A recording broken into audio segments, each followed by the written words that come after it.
భార్యని గౌరవించడం రావాలి జీవితంలో. ఎందుకు రావాలి అని అడగచ్చు మీరు. భార్య ఎవరు? ఆమె నాతో కలిసి పుట్టిందా? నాతో కలిసి పెరిగిందా? నాతో కలిసి చదువుకుందా?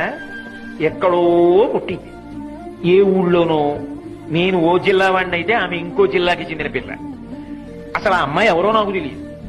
ఆ అమ్మాయికి కొంత వయసు వచ్చేసింది, నాకు కొంత వయసు వచ్చేసింది. ఆ అమ్మాయికి ఏదో ఒక పదార్థం తినడం ఇష్టం, నాకేదో ఒక పదార్థం తినడం ఇష్టం.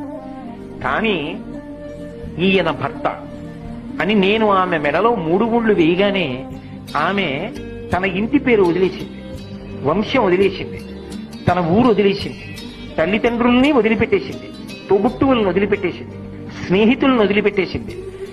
ఆయన ఎవరో తెలియదు, తాళి కట్టాడు. ఆయన తోడిదే జీవితమని చిటికిన వేలు పట్టుకుని ఊరు కాని ఊరు వచ్చింది. Download ShareChat.